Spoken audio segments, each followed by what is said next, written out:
spectre politique qui est en train de s'ouvrir, et le fait de dire, de mon point de vue, extrême gauche, extrême droite, et de vouloir criminaliser un mouvement qui est le nôtre en le cantonnant à l'extrême droite, aujourd'hui, je n'en veux plus de cette posture qui nous enferme et qui bloque la réflexion.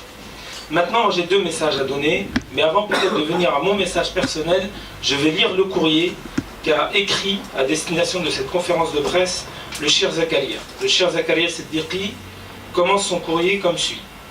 Mesdames et messieurs, je vous remercie pour votre présence. L'introduction du programme de ce qu'on appelle la théorie du genre à l'école est une affaire grave.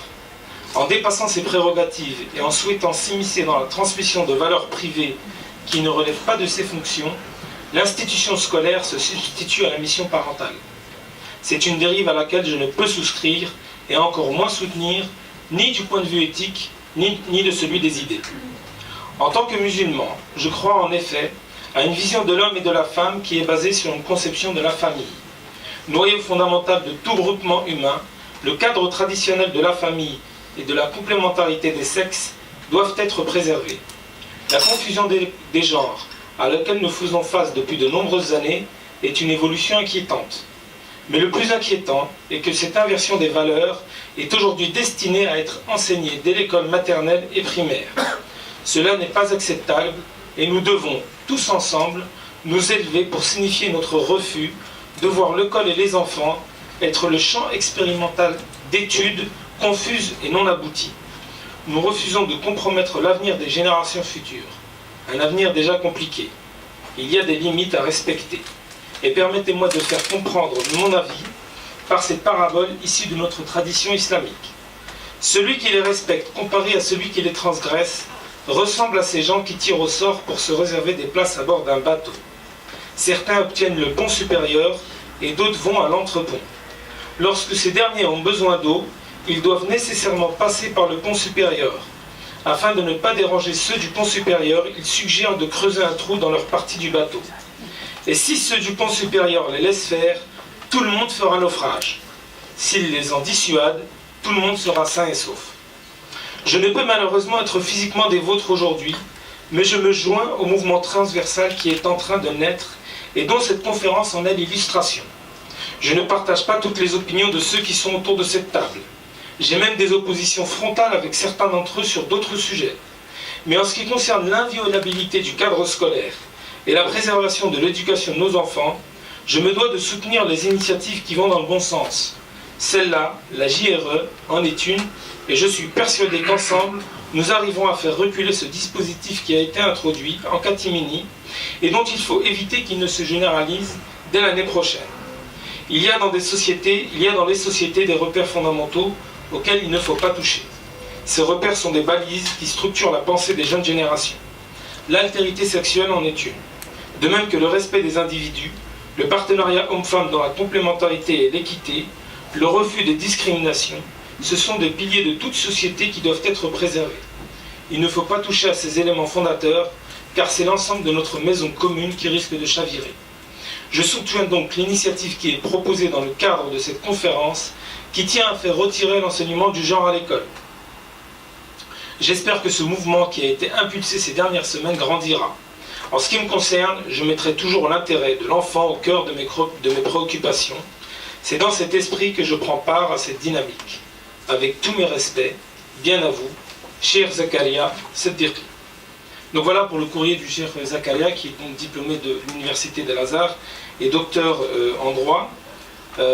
Maintenant je vais revenir moi rapidement au cœur de mon propos. J'ai rapidement et de manière succincte deux messages à faire passer. Le premier, c'est pour reprendre ce que vient de dire Cheikh Zakaria. Il y a des gens avec lesquels, dans cette table, je ne suis pas d'accord sur pas mal de sujets, pour ne pas dire radicalement pas d'accord. Et ça, je tiens à préciser. Parce que de mon point de vue, il faut faire œuvre de clarification pour éviter la confusion. Nous ne sommes pas ici pour faire l'expression, ou pour essayer de faire l'expression via cette conférence de presse, d'une espèce de écuménisme intégral.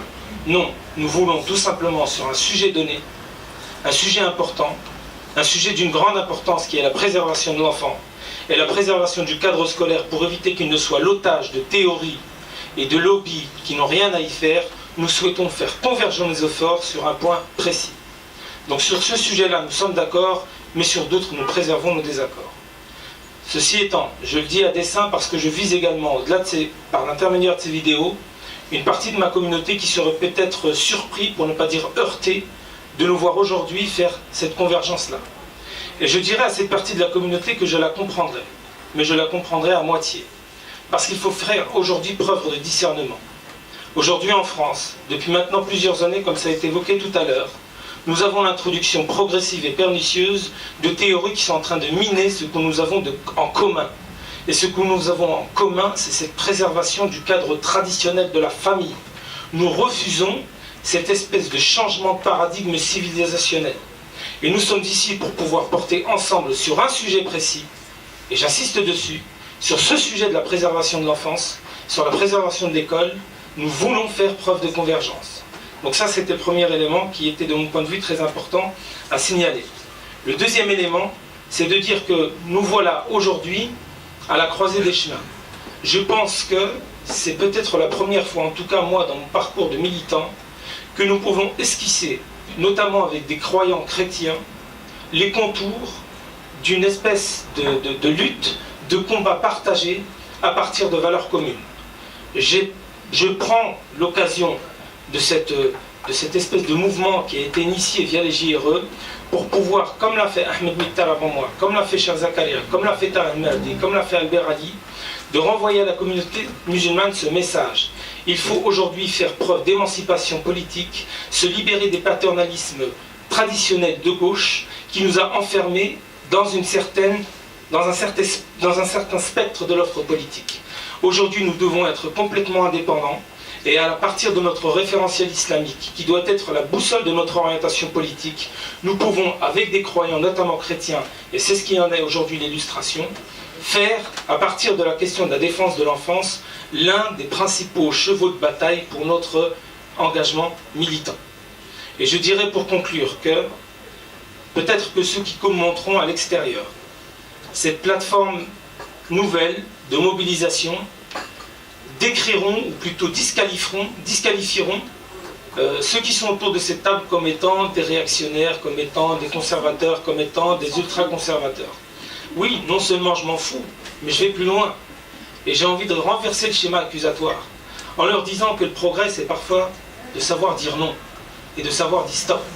Et que le progrès aujourd'hui, il est peut-être ici et maintenant. Et que le vrai changement, c'est maintenant.